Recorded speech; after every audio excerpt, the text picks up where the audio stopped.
Hello, and thank you for joining me for this video. For this presentation, we're going to talk about H.R. 3396, the Functional Gastrointestinal and Motility Disorders Research Enhancement Act. Don't worry, you won't have to memorize that full phrase or repeat it. I'm going to give you some helpful hints on how to engage with your members of Congress in helping them to co-sponsor our bill. For those of you who haven't met me before, my name is Phil Gogolus II, and I'm one of the Washington representatives here for the IFFGD. Again, I want to thank everybody for participating in our advocacy efforts. It really does make a critical difference.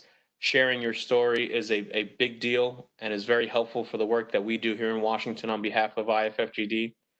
You're helping our legislators across the country better understand FGIMDs, educating them, and not only are you advocating for your benefit, but for the entire benefit of the FGIMD community. And I thank you again for doing that. So first, I want to give some background about how we got to where we are with our bill.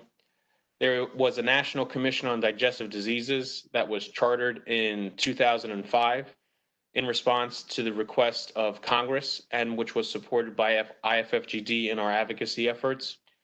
The commission was tasked with reviewing the state of the science in digestive disease research, as well as developing a 10-year plan for digestive disease research.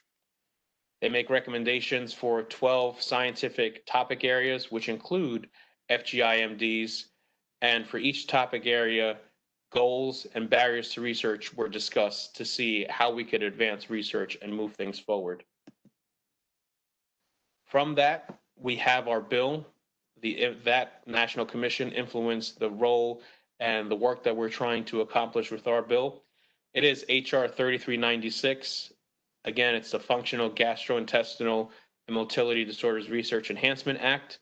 But again, you don't have to memorize all of that. Just remember H.R. 3396.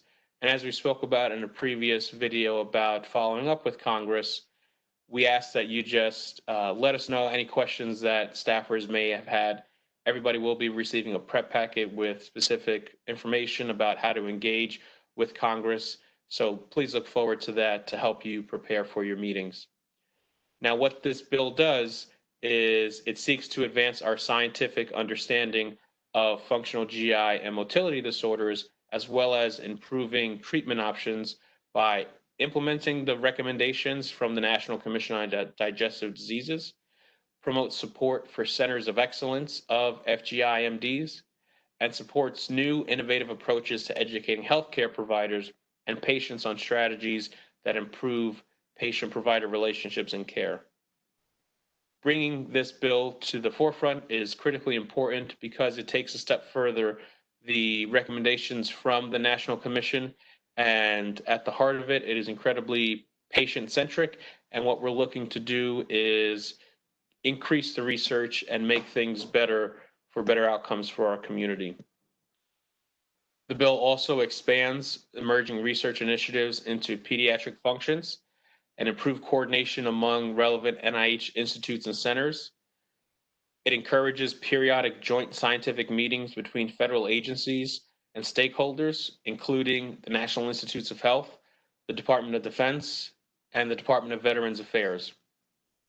What this bill also will do is stimulate treatment development by calling on the FDA, the Food and Drug Administration, to expand and advance efforts to craft guidance for industry that establishes a formal process for review, approval, and monitoring of new drugs for the treatment of functional GI and motility disorders.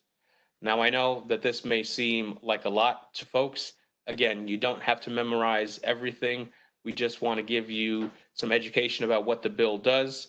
But when you engage with your members of Congress, what is going to be key is sharing your story as it relates to why they should be supporting this bill. Some key points about H.R. 3396. It has been referred to the Energy and Commerce Committee. If you saw my video about how Congress works, I go into detail about the role of the Energy and Commerce Committee, how it oversees federal agencies, including the National Institutes of Health. It is a bipartisan piece of legislation. We have Republican supporters, we have Democratic supporters. IFFGD is nonpartisan. We don't get into any of the political fights, but we are lucky that we enjoy support from both Republicans and Democrats, which offices like to hear that it is a bipartisan bill. It is also budget neutral. We aren't asking for any new money from the federal government. Offices like to hear that as well. And it is led by Congressman Jim Sensenbrenner and Congresswoman Gwen Moore. Both have been longtime advocates and champions of the IFFGD community. The ask that we have for members of Congress is to work to advance our bill, asking them to co-sponsor the bill on the House side. On the Senate side, we're asking them to support introduction of a Senate version.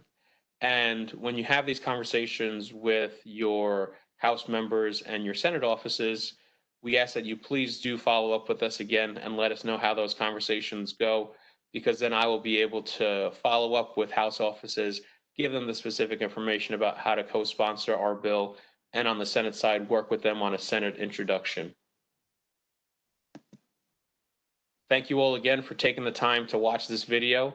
If you have any questions, please email us at advocacy